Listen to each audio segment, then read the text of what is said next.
Соңку жылдарда аялдардын өлүмү мурдагы жылдарга салыштырмалуу көбөйгөн. Бириккен Улуттар уюмунун маалыматына таянсак, кмш өлкөлөрүнүн ичинен Кыргызстан аялдардын өлүмү боюнча алдыңкы орунда турат дешет. Деги эле мунун канчалык деңгээлде чындыгы бар? Мындай көйгөйдүн орун алышына эмне себептер болууда? Мына ушул суроолорго бүгүнкү көрсөтүүбүздө жооп издейбиз. Саламатсыздарбы?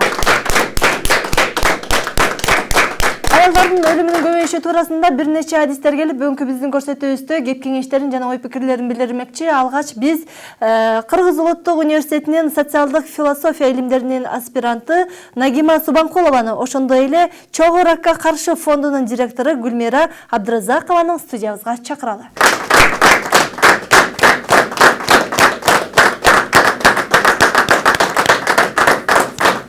Талкууга турган темабыз бул ушул Кыргызстандагы энелердин өлүмүнүн көбөйүшү туурасында талкуу кылган турабыз. Анан сизге алгачкы суроону узатайынчы. Деги эле сиздердин баягы жүргүзүп аткан иш аракетиңиз боюнча сурайын. Негизи эле ушул аял затынын өлүмү боюнча маалыматыңыз болгонбу? Ушул көбөйүп аткандыгы туурасында маалыматыңыз болгонбу? Биздин алдыбызда 9000 айым өттү. Профилактика катары рактын ооруларын эрте аныктоо боюнча бардык да.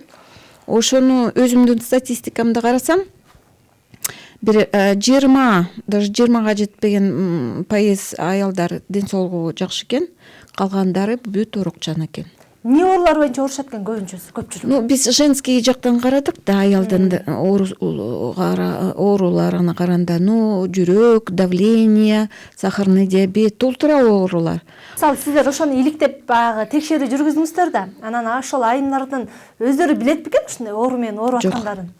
Биз мисалы ТСМ, ФАПтарга барабыз да, анан медик айымдарды чакырабыз. Ошондо да медиктердин арасына чыгып атат да оорулар. Онкология деле чыгып атат. Медиктердин өздөрүндө? Өзүнүн.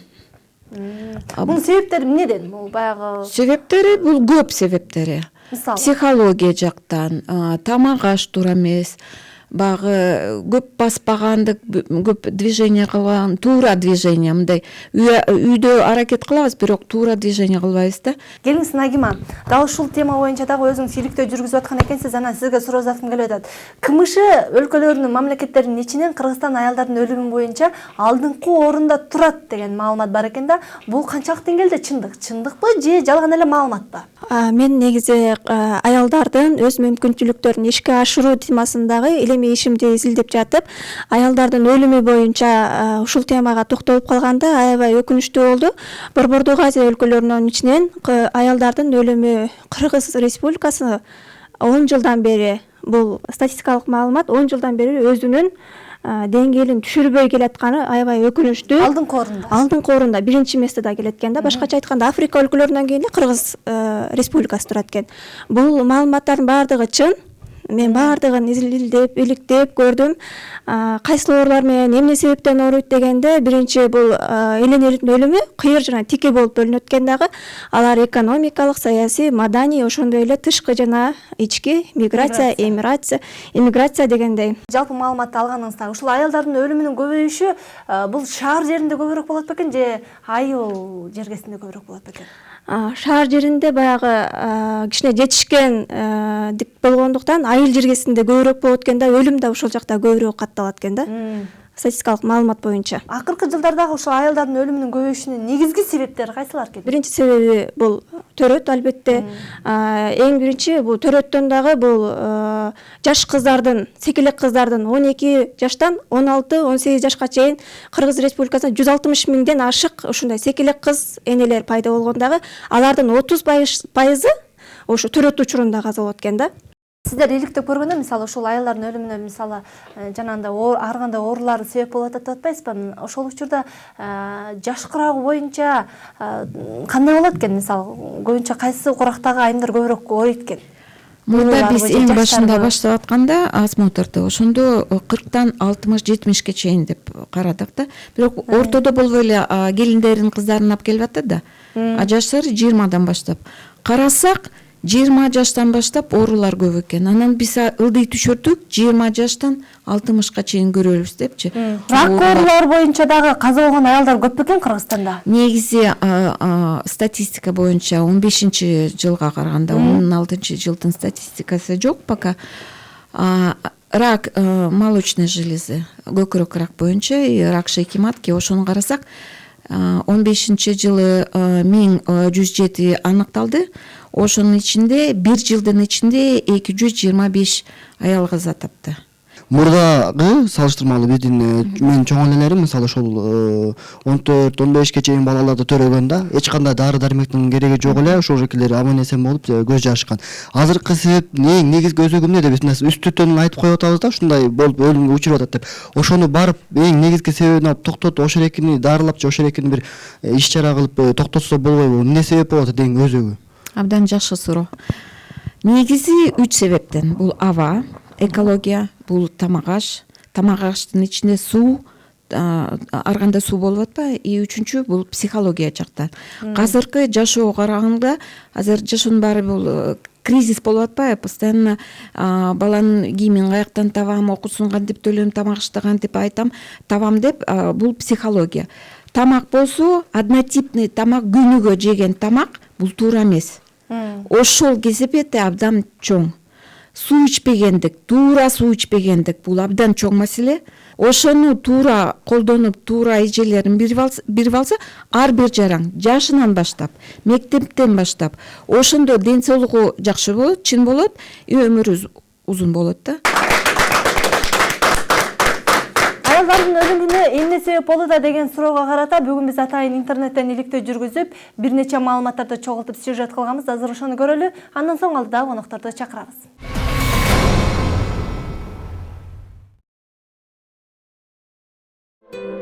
Кыргыз Республикасындагы энелердин өлүмүнүн статистикасы.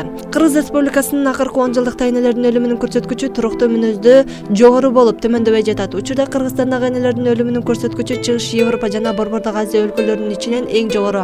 Акыркы 10 жылдыкта мамлекеттеги энелердин өлүмүнүн көрсөткүчтөрүнүн коэффициенти 100 000 аман-эсен көз жарган энеге 47 төмөн түшкөн жок. Мындай көрүнүш 2015-жылы белгиленген улуттук көрсөткүчтөн бир кыйла ашып түшкөн. Кыргыз Республикасынын Саламаттыкты сактоо министрлиги маалымдагандай, Ысык көл дубанында энелердин өлүмүнүн көрсөткүчү эң жогору. Тагыраак айтканда, 100 000 аман-эсен көз жарган аялга 55,8 өлүм учурлары туура келет. Ал эми Баткен дубанында 56 жана Нарын дубанында 43,4. 1990-жылдан 2010-жыл аралыгында энелердин өлүмүнүн коэффициентинин орточо бир жылдагы төмөндөө темпи 0,2% түзгөн. Экс-президент Роза Отунбаева Кыргызстан дүйнөдөгү аялдардын төрөт учурундагы өлүмү боюнча эң жогору турат. Муну биз кандайча төмөндөтөбүз, кандай шарт түзөбүз? Көп нерсе социалдык инфраструктурадан көз каранды экен, бирок агартуу жагы дагы абдан маанилүү. Анткени көп аялдар кош бойлуу учурунда өздөрүнө көңүл бурбайт, кам көрбөйт, дарыгерлердин кароосунда турбай жатат. Мына ушул жагына абдан көңүл бурушубуз керек. Ооба, дарыгерлер жетишпейт, бирок медициналык жардам бизде бар, дейт Роза Отунбаева. Оштогу областтар аралык ооруканасынын төрөт үйүнүн башкы дарыгери Гүлбара Кенжебаева энелердин өлүмүнүн 30-35% миграцияда жүрүп келгендердин арасында болуп жатат. Булар кош бойлуу кезинде дарыгерлердин көзөмөлүндө болушпайт, төрөй турган учурунда келишет, каза болуп калгандар болууда дейт. Чет жерде жүргөн мигрант аялдардын өлүмү өсүүдө. Бул тууралуу миграциялык саясатка байланышкан конференцияда Жаштар, эмгек жана иш менен камсыз кылуу министрлигине караштуу Жаштардын ишке орноштуруу борборунун жетекчилери билдирди. Жыл сайын өлкөгө чет жакта каза болгондордон Кыргызстанга 400 сөөгү келет. Эгерде мурда каза болгондор көбүнчө эркек кишилер болсо, азыр чет жакта каза болгондор эркек менен аялдардын саны теңме-тең. Бул деген аялдардын өлүмү көбөйүүдө дегендей түшүндүрөт. Миграция демекчи 2016-жылы Россия жергесиндеги басмаканадан каза болгон 14 кыздын өлүмү. Ал эми быйылкы жыл башындагы, тагыраак айтканда, Дача суу айылындагы каза болгон 37 адамдын 18 айымдар болгондугу дагы өкүндүрбөй койбойт. Изилдөөлөргө белгилүү болгондой, энелердин өлүмүнүн 39%дан ашыгы жакырчылыктан болуп жатат. 32%дан ашыгы энелердин маалыматынын аздыгы, дарыгерлерге учурунда кайрылбагандыктан келип чыккан. Энелердин өлүмүн экономикалык, социалдык жана маданий факторлор сыяктуу бир катар себептер шарттайт. Алардын арасында ички жана сырткы миграциянын өсүшү. Так ушундай шарттарда кош бойлуу аялдардын медицина кызматкерлеринин көз жасымында калып калышат. Ушуну менен катар кош бойлуу аялдар жана энелердин үй бүлөнү жана кош бойлуулукту пландаштыруу жөнүндө билиминин, кабарларынын төмөндүгү, ошондой эле начар тамактангандыгы да себеп болот. Кыргыз Республикасындагы жашы жете элек кыздардын арасында эне болуунун күндөн күнгө көбөйүшү. Бул көрүнүш дагы өзүнчө бир маселе десек жаңылышпайбыз. Дүйнөлүк саламаттыкты сактоо уюмунун маалыматына караганда Кыргызстандагы 100 000 аялдын 76сы төрөт учурундагы өлүмгө дуушар болот. 2015-жылы өлкөдө 63 аял төрөттөн каза тапкан. Эң көп көрсөткүч Жалал Абад жана Ош облустарында, андан кийинкиси Чүй жана Бишкек шаарында турат. Бул тууралуу 23 декабрда Бишкекте өткөн репродуктивдүү укук жана коопсуздук акысыз төрөт деп аталган талкууда айтылды. Энелердин өлүмүнө өлкөдөгү төрөт үйлөрүнүн жешсиздиги, андагы тиешелүү шарттардын жоктугу, дарыгерлердин кайдыгер мамилеси жана аялдардын өздөрүнүн ден соолугуна кош көңүл бургандыгы себеп экендигин катышуучулар белгилешти. Энелердин өлүмү эрте турмушка чыккандыктан да болушун айтып келишет. Өлкөдө эрте турмуш курган кыздардын саны боюнча дүйнөдө 59-орунда турат. Изилдөөлөр көрсөткөндөй 18 жашка чыга эле келиндердин төрөт учурундагы өлүмүнүн саны 30% жогору болуп чыккан. Андыктан Жогорку Кеңештин депутаттары тарабынан эрте нике кыюуга тыюу салынуу боюнча мыйзам долбоору колдоо тап, өлкө башчысы мыйзамга кол койгон. Статистика боюнча Кыргызстанда азыр 18 жашка чейинки турмушка чыккан кыздардын саны 160 000ди түзөт. Анын ичинен 6 000-и 15 жашка чейинки секелектер. Алардын дээрлик 30% төрөт учурунда ден соолугу эне болууга даяр эместигинен улам каза болушкан, дейт акушер-гинеколог Чолпон Ахматова.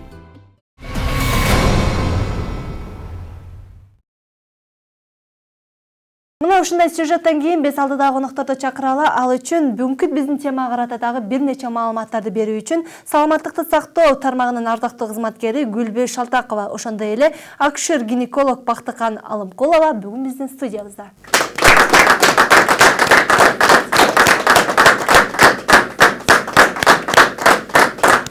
Саламаттык сактоо тармагында бир ардактуу кызматкер катары сизди көптү билет деп атайын чакырып алдык. Анан сизге суразаткым келип атат. Деги эле ушул аял затынын өлүмүнүн көбөйүшү боюнча сизде кандай маалымат? Аялдардын өлүмү боюнча мен бир канча себептерди айтып кетет элем да. Бул биринчиден ушул жарандарыбыздын өзүнүн ден соолугуна кайдыгер карабастан жоопкерчилик менен карашыбыз керек. Мындан сырткары биз социалдык, экономикалык абалды дагы айтып кетсек болот. Эми көпчүлүк учурда ошол материалдык жактан жетишпегендиктен иштеп кетебиз деп жанагы көрөк айынан чет жактарга чыгып кетип атышат. Анан ошол жака чыгып барып алышып жанагы каттоого, медициналык каттоого тура албай жатышат да, пропискасы жок болуп.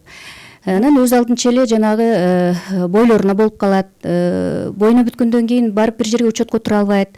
Өзүнүн ден соолугунун абалы боюнча түшүнүгү жок болуп калат да.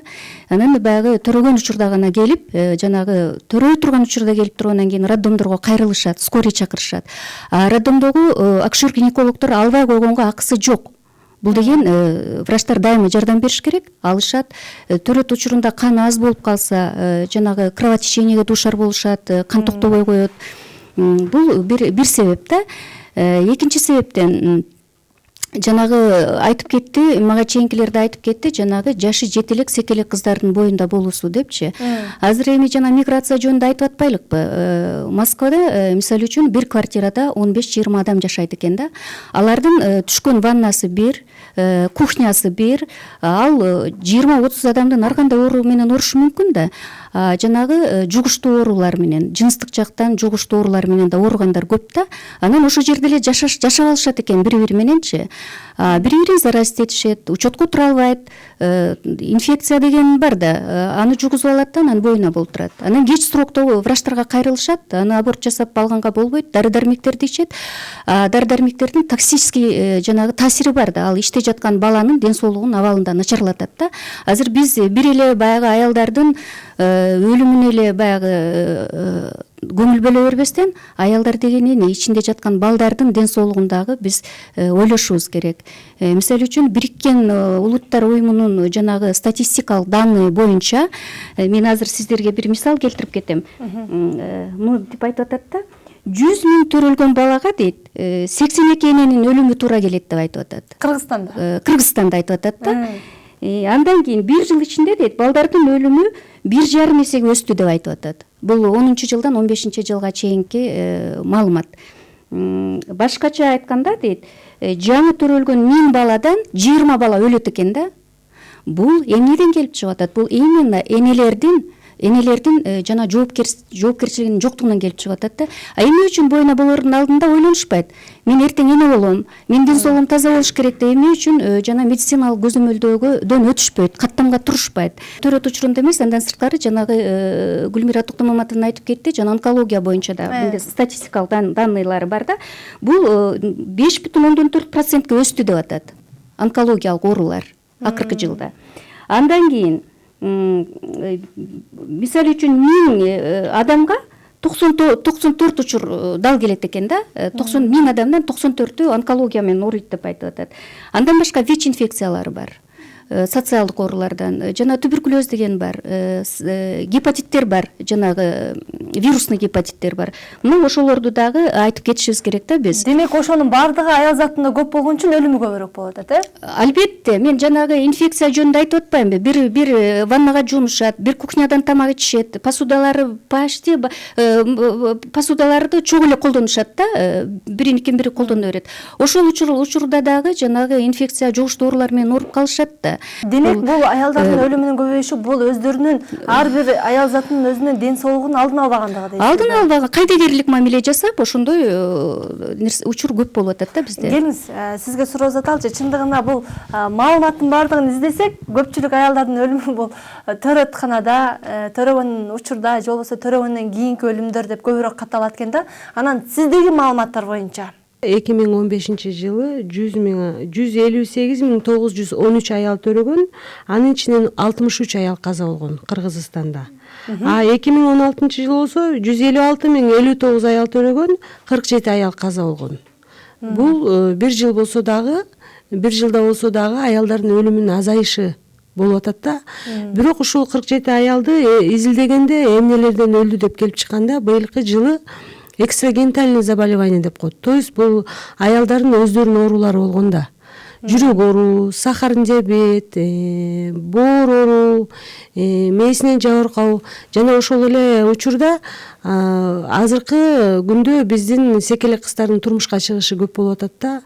Ошол төрөгөн, ошол жаш секелек кыздарыбыздын өлүмүнүн арасында өлүмдүн катталышы болду. Көп учурда ак халатчандарды күнөөлөшөт да, кайдыгер мамиле кылышат, оорой мамиле кылышат деп. Бул да кандайдыр бир деңгээлде таасирин тийгизип атабы же кандай? Кайдыгер мамиле кылат деп бизде деген закон Кыргызский республика деп соттор деле өздөрүнүн закону менен иштейт да. Ошол сыңар эле бизде клинический протокол деп коет да. Мисалы мен түшүндүрүп айтсам бул жердегилерге. Аял деген төрөткө келгенде биз аялдын обязательно давлениесин көрөбүз, температурасын көрөбүз, баласынын жүрөгүнүн согушун көрөбүз. Астындагы бала кандай төрөлөт деп влагалищный исследование деп коет, аны көрөбүз.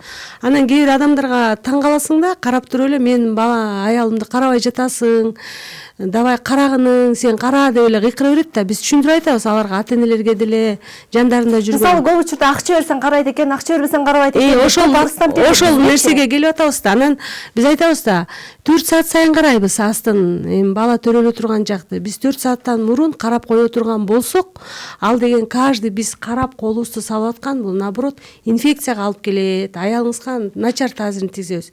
Биз ага чейин давлениесин, температурасын, баласынын жүрөгүнүн согушун кара көрүп туруш керек. Эгер бала чыгып келе жатса, биз тосуп алабыз депчи. Анан мен ойлойм да, ошол акча берет, анан карабай жатат дегенде бул энелер мектеби бар. Мурда деле энелер мектебе барып, ошол жерден өтүп, кандай төрөш керек, врач кандай караш керек деп үйрөнөт. Анан булар 9 ай көрүнбөсө, мектепке, школа, ата энелер мектеби деп коет. Жолдошу менен чогуу барбаса, төрөт кандай жүрөрүн билбесе, анан ал билбеген адамдар да ойлойт да, бак кыргызчага салып эле, мен акча берсем эле врач караш керек деп. Бардык нерсе бак түшүнүктөн өзүнүн информация албагандан болобу деп ойлойм да. Негизи жанакы докторлордун кайрыгердик мамилеси абдан көп таасир эткени бар. Мисалы биз эле бала төрөдүк да. Бизге ар кандай мамиле болду. Акчаң болсо мамилеси жакшы, акчаң жок болсо мамилеси начар.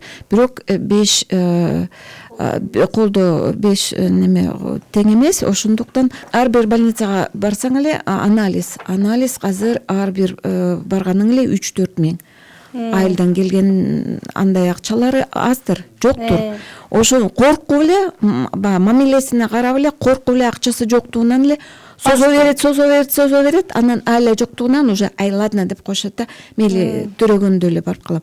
Ошондо эч ким туура Гүлбү Чалымын айткандай эле өзүлөрүн өзүнүн ден соолугуна карабагандыктан баягы акчанын кесепетинен коркконугунан ушундай болуп атат да.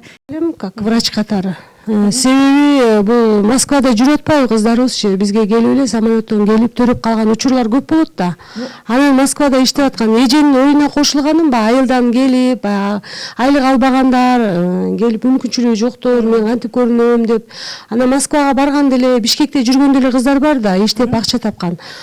Алар деле өзүлөрүнүн ден соолугун ойлобойт да, мына 9 ай болду, самолеттон түштү, мен эч кандай УЗИге турган эмес, учетко турган эмесмин, УЗИге түшкөн эмесмин, эч нерсени көргөн эмесмин, прямо эле төрөгөнгө келдим дейт да. Эми ошолор 30 000 айлык тапса, мисалы ошол учурда эжекеси Кудай сактасын дейличи, бирок ошондой учурда эч бир келди, чет жактан келди, мигрант катары сиз айткандай эч бир каттоосу жок эле келип эле төрөдү. Анан сиздерден төрөгөндөн кийин ал аял балким каза болуп калды. Каза болуп калгандан кийин ким жоопкерчиликти алып калат? Ал өзү жоопкерчиликти алып калат. Ал аял эми учетко турбаган эле ар бир аял каза боло бербеш керек да. Анан биз балким төрөт бөлүмүнүн уже эшигин аттагандан кийин эле сразу анализ алып баштайбыз. Баштан бизге себеби кандын канча деңгээлде гемоглобиндин болушу төрөт учурунда абдан керек да. Сразу эле анализдер. Анан анализдер бизде бекер эле жазалат роддомдун ичинде. Эч кандай ТНТП эчтекеден жок. УЗИ деген келинет, УЗИ салынат. Дарыларга чейин азыркы учурда больница деген көп нерсени бекер эле кылып калды. Бул эле мен кошула албай атам. Ну, бир чети туура. Миграция келгендер балким алар аз да, айылда келгендер көп да. Мисалы мен Кыргызстан боюнча көп жүрөм да, анан алардын апалары, энелери мага чалат, келиним төрөп атты эле, шаарда больница кабыл албай атат. Эмне кылабыз? Давлениеси түшүп калды же давлениеси көтөрүлүп калды, анан айласыз чаласың, тияка бияка чаласың, эмне үчүн албайсыңар деп мыйзамды такап эле мен алдырганга аракет кылам да. Ошондо мыйзамда негизи жок да андай кабыл албайбыз деген. Кабылданыш керек. Ошондуктан көбү пропискаң жок, келбейсиң. Чоң Кеменден келишет, көбү чалат мага. Көлдөн келишет. Албай атышат, эмне кылабыз? Квартирада турду эле, эптеп оокат жасайбыз деп пропискасы жок, албай атат дегендер толтура. Ошондук эле чоң маселе. Биздин темабызга карата психологдор жана социологдор кандай ой пикир билдирет? Убакыттын жүрүшүндө көрөбүз. Бизден алыстабаңыздар.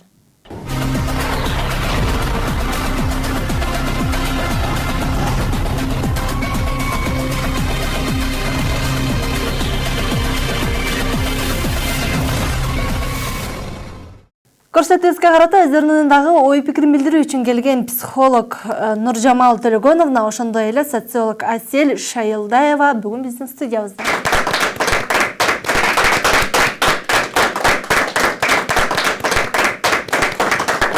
Ушул аялдардын өлүмүнүн көбөйүшүнө психологиялык жактан канчалык деңгээлде таасир тийгизгени бар? Психологиялык таасири тийгизгени менин оюмча дейт 90-жылдардан башталды, баягы развал союз болгондо. Себеби жумушсуздук болуп, анан аял киши ар дайым жалаң эле өзүн ойлобостон үй бүлөнү толук ойлойт.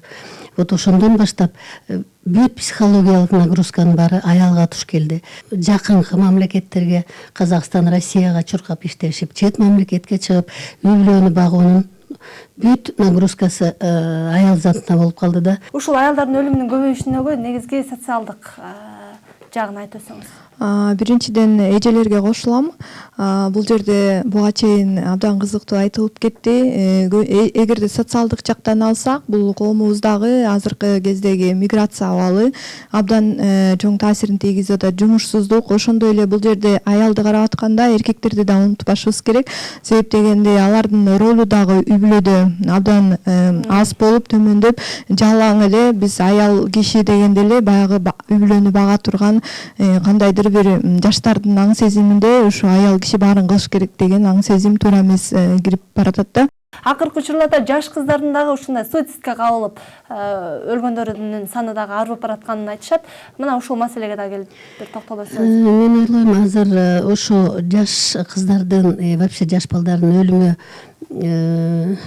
жалаң эле эме интернет деп айтып атышат, бирок интернетте колушу эме кошулушу мүмкүн. Бирок мен ойлойм, ошо үйдөгү тарбиядан Анан ошо беременность ошо боюнда бар учуру кандай өтөт, андан кийин кандай төрөлөт, андан кийин төрөлгөндөн кийин кандай багылат. Анан ошондо ошол кыздарга, ошо балдарга ата энеси жагынан жакшынакай көңүл бурулуп, биринчи энеси ошол психологиялык жактан даяр болуш керек, ошого. в основном ошо апасын көп ролу чоң. Эгер балага көңүл бурулбаса, ал, конечно, ар кайсы оюндарга кирип кетет, ар кайсы жора жолдошторго кирип кетет.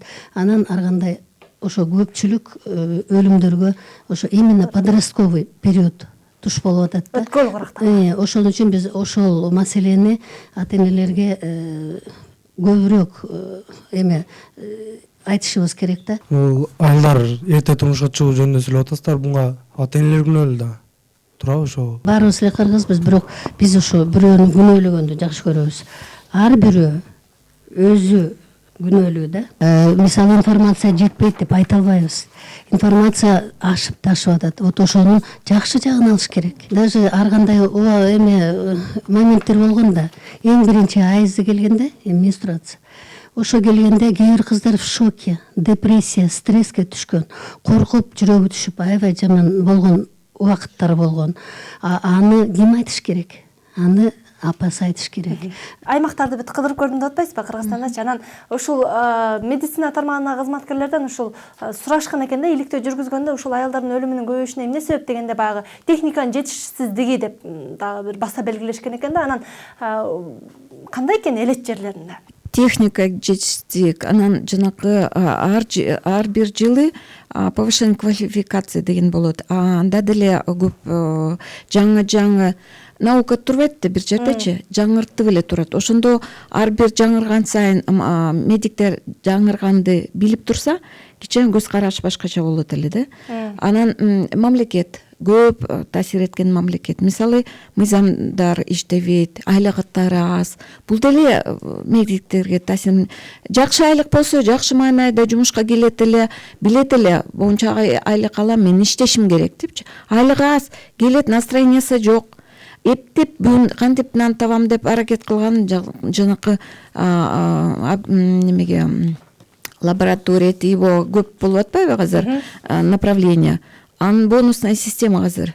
Ошол да өзүнүн таасирин берип атат да. Эптеп эле бонусная система ар бир лабораторияна 500 сом же 100 сом, ар бир антибиотик азыр даже аптекалар же фарм компаниялар ар бир антибиотиктен определенный. Ошону жазып берсең, ар бир немесинен 100 сом аласың дегендер бар да. Эптеп жан соктогулайын, үйүмдү багайын деп.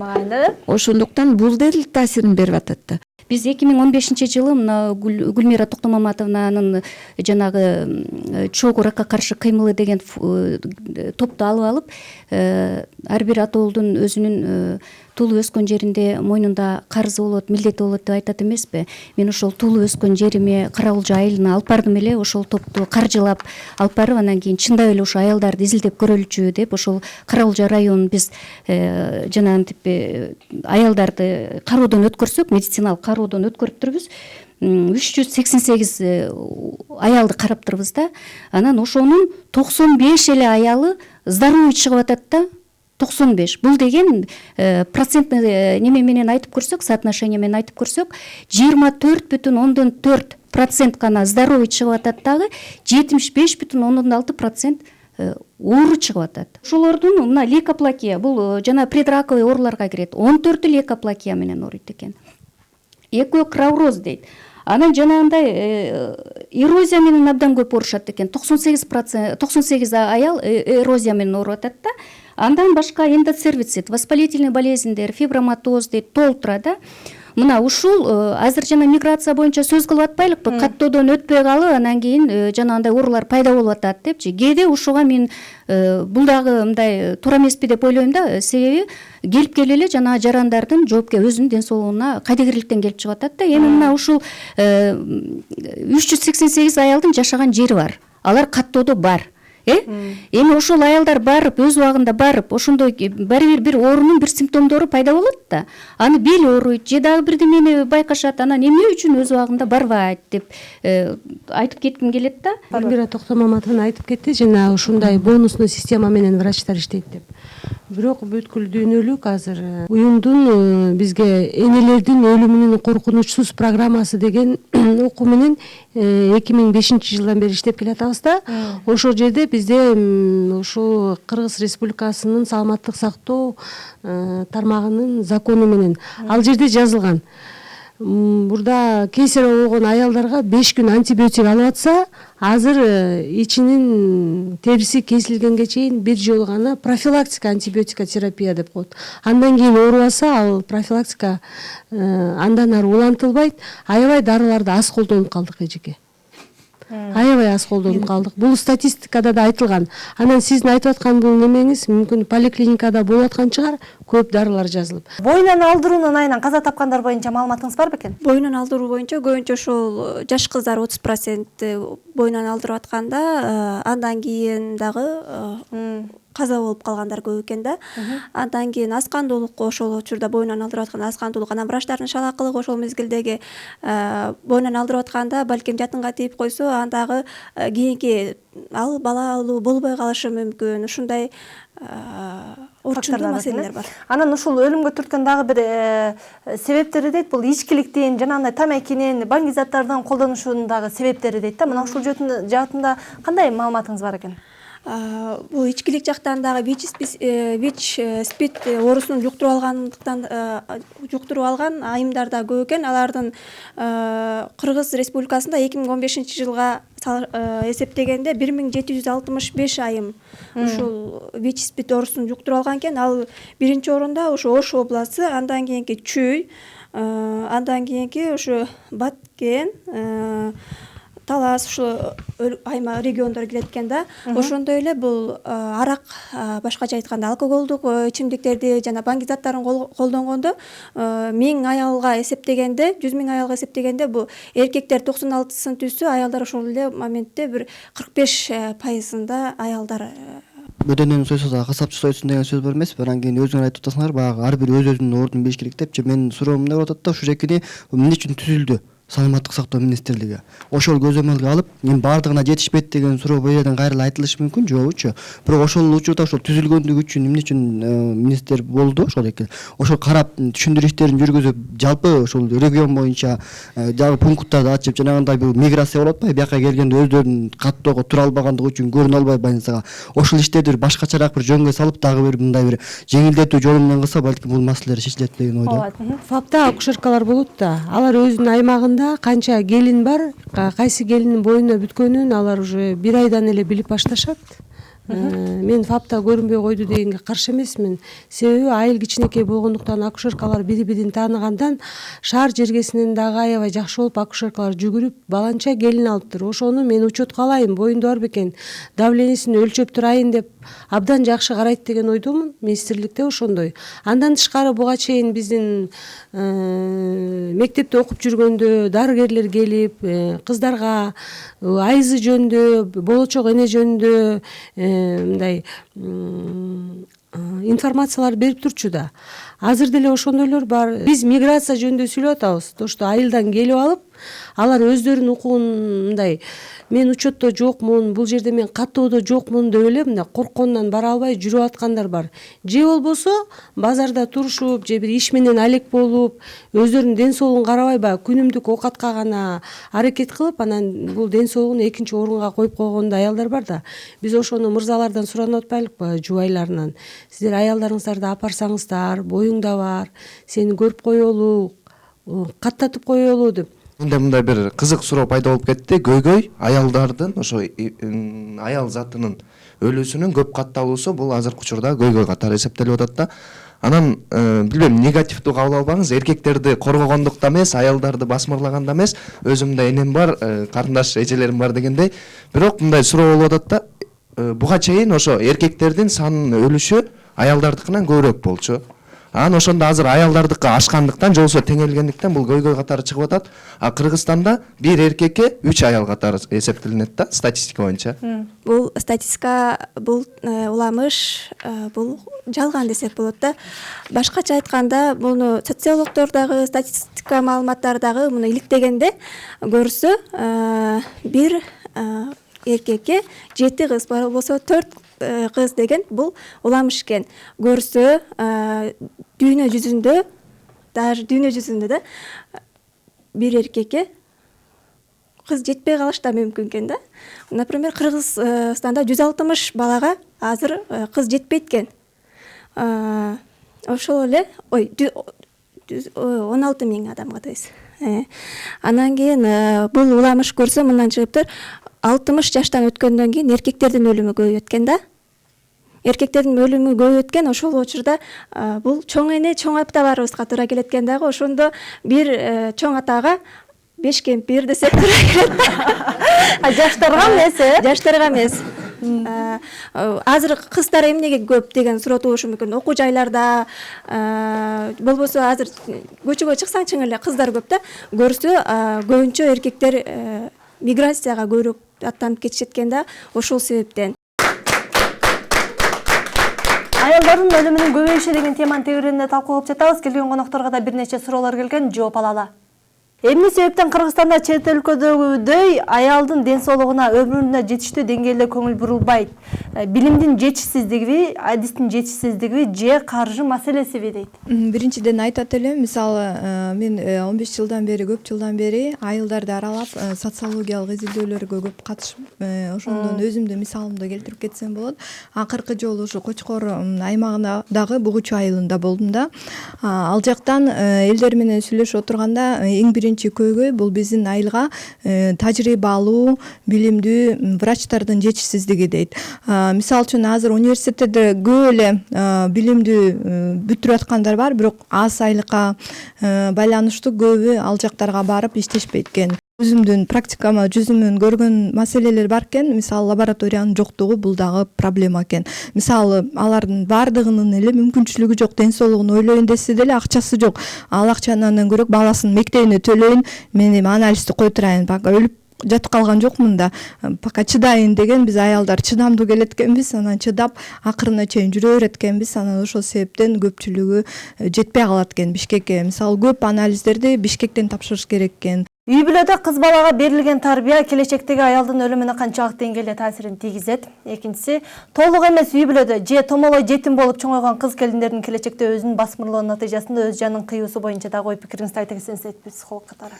Кызды тарбиялоо тээ төрөлгөндөн бери жана айтып кетпедимби, түйүлдүгүнөн башталат депчи. Себеби боюна бүткөн эгер эки аялды карасак, үйдө обстановкасы тынч, күйөөсүнүн мамилеси жакшы, берем эмес, конечно, аябай жакшы өтөт. А эгер ошол эле убакта сен боюңа эмне бүтүрдүң, сен эмне үчүн анализиңди тапшырбайсың, алдырып таштабайсыңбы деген эле ошол үй бүлөнү салыштырсак, анда ошол үй бүлөдө кандай бала төрөлөт. То есть өздүк гигиенаны кандай балага анан кызга үйрөтсө, ошонун баары өздүк гигиенадан башталат.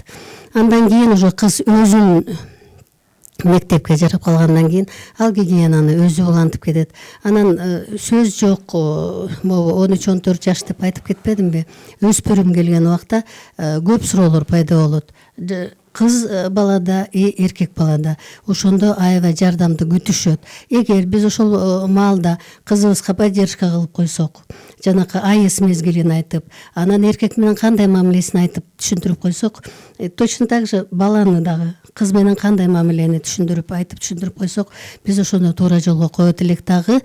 Анан жанакы эрте турмушка чыккан кыздар, ал жанакы үйүндө обстановка жок, үйгө келсе чыр чатак, анан алар ойлошот болуш керек, мен ушу турмушка чыксам жакшы жашоо башталат деп, анан даже онду бүтпөй турмушка чыгып кеткени көпчүлүгү ошол причинасы болот да.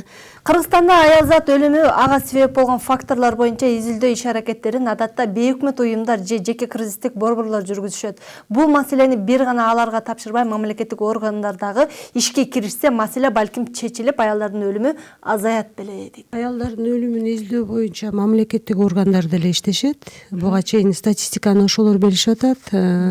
Мынча аялга быйылкы жылы 47 аял өлдү, былтыркы жылкыга караганда 63-төн азайды деп абдан изилдөөлөр көп болуп жатат. Төрөткө чейин көзөмөлдөн өтүп, өзүн кылдат караганына карабастан төрөт учурунда өлүп калган айымдарды деле көп кездештирип жүрөбүз. Мунун себеби эмнеден дейт? Эгер ден соолугу жакшы эле келип, больницага келип, көздөр жумулуп калгандар болсо, өтүп кеткен, каза тапкан аялдар болсо, алар көбүнчө жанагы дарыларга аллергия болгон учурда көбүнчө мен билем, жанагы кесарево сечение жасайбыз деп, жана ичин кесип алуу жолу менен жасайбыз деп көбүнчө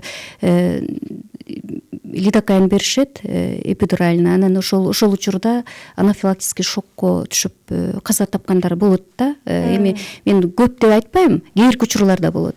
Ошол төрөт учурунда келип ден соолугум таза деп келет, кээде баягындай бөйрөктөр ооруган аялдар болот. Ал оорулардын скрытый формалары болот. Кээде анализдерден да чыкпай калат да. Ошондой учурда давлениеси көтөрүлүп кетиши мүмкүн. Көбүнчө ошодон да каза болуп калышы мүмкүн.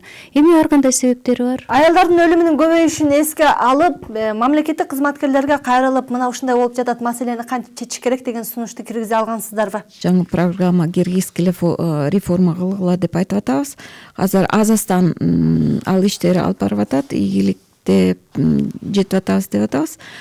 Бирок дагы толтура маселелер чечилбегендиктер бар. Министрдин өзүнө барып, кайрылып, ушундай экен, кыдырып келдик, бул жагы жетишпейт экен, аялдардын саны күндөп өлүмү өсүүдө деп мындай жолугуп көргөнсүздөрбү?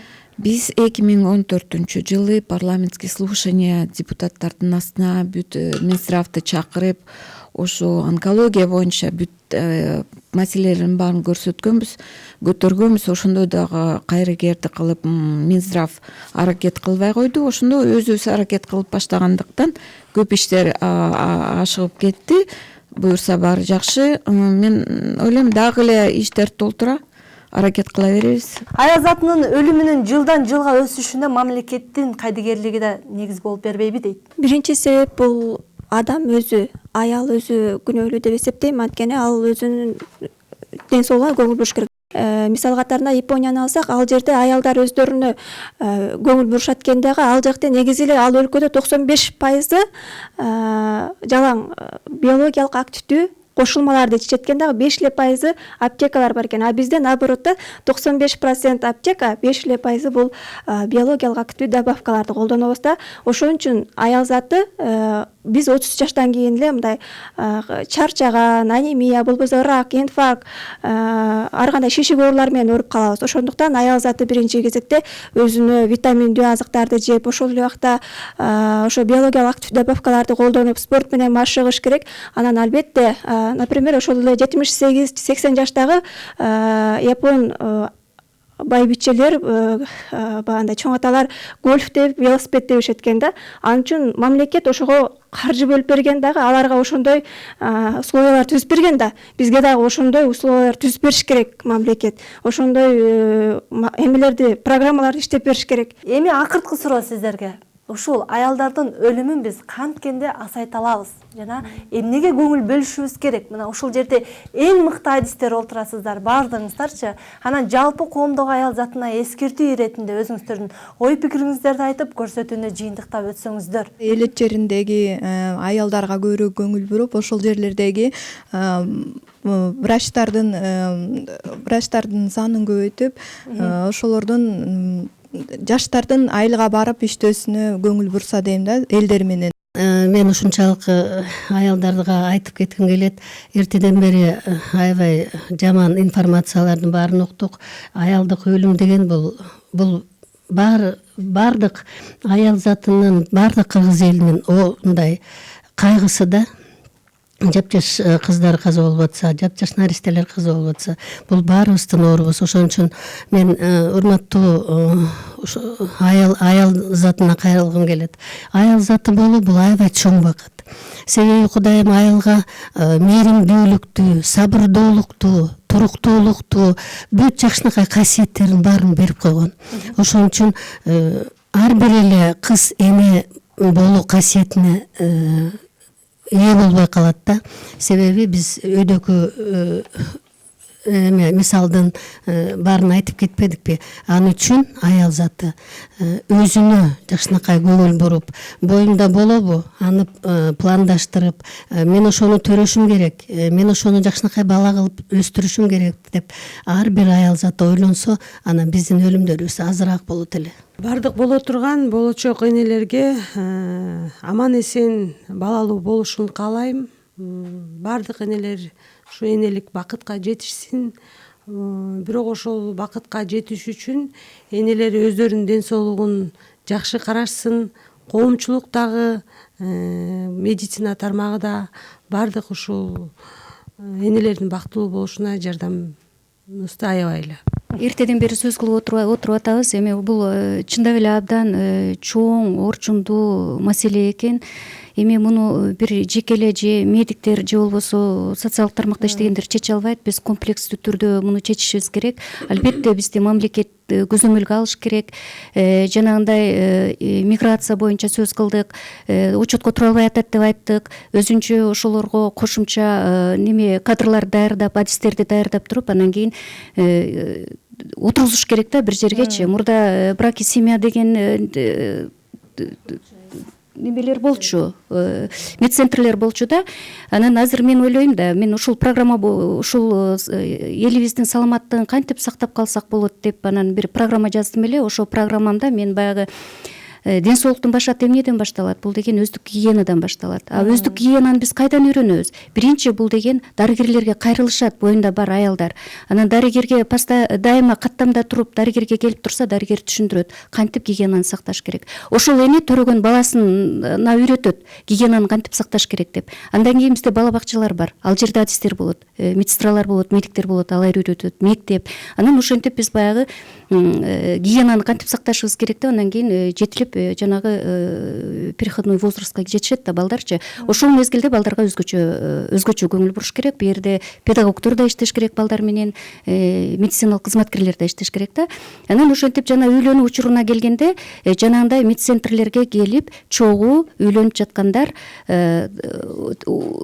жана медициналык көзөмөлдөн өтүп, анализдерди тапшырыш керек. Анан мен ушул биздин өкмөткө айтып кетет элем. Ошол учурда жаштар, азыр биздин жана экономикалык абал абдан начар болуп атпайбы? Жаштарга кандайдыр бир жанагы жеңилдиктерди жок дегенде 50% кылып, 70% кылып берсе, анан бардыгынын баягы чөнтөктөрүнө ошол ылайык болот эле да, анан бардыгы өтүшөт эле. Мисалы үчүн бул эне деген үйдүн куту, эне баланы төрөйт, а бала деген биздин келечегибиз, бул мамлекеттин келечеги. Ошон үчүн элибизди өстүрүп өнүктүрөлү деп неметсек, санын көбөйтөлү дейин десек, биз ден соолукка өзгөчө көңүл бөлүшүбүз керек. Чындыгында мамлекет жакшы көзөмөлгө алыш керек, кадрларды даярдашыбыз керек, инфраструктураларды өнүктүрүшүбүз керек, медициналык жанагы борборлордо кейбир анализдерди текшере албай калып атабыз деп атпайбы? Ошондой бир жакшы, анан маалымат каражаттары да абдан жакшы иштесе, жанагы сабатсыз энелер да бизде көп да. Ошолорго маалымат каражаттары аркылуу көп жанагындай кеңештерди бериш керек да.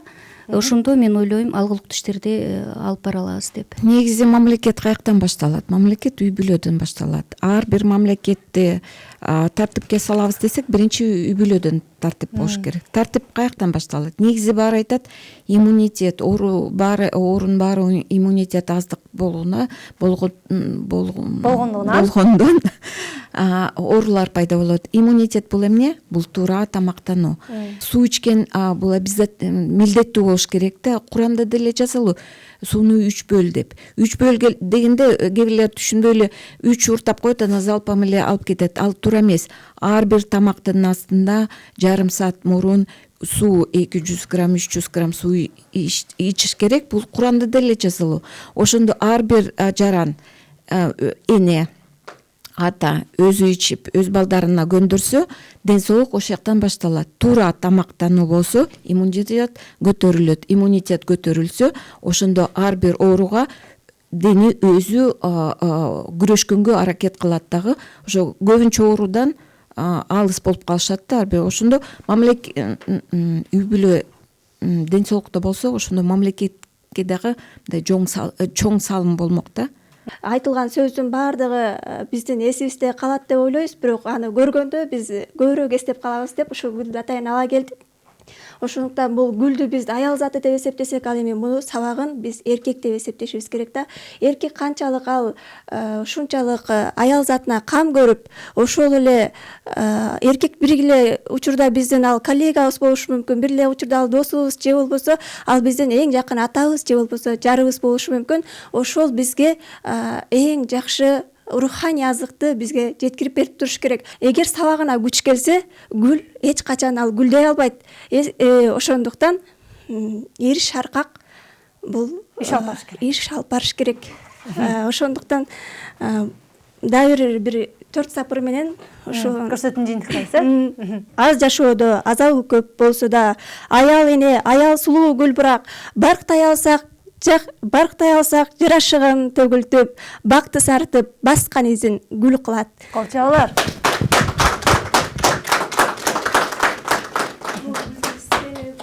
Бул гүл магабы? Рахмат. Бул бүгүнкү биздин көрсөтүүбүздөн келген бир жагынан таасирдүү гүл болду. Көрсөтүүнүн жыйынтыгында жана экинчи жагынан мен үчүн жагымдуу белек болду десем болот. Атайын убактыңыздарды бөлүп ушул көрсөтүүгө келип бергениңиздерге сиздерге терең ыраазычылык билдирем. Ушуну менен бүгүнкү көрсөтүүнү аяктайбыз. Саламатта калыңыздар. Биздин чыйыр, сиздин багыт.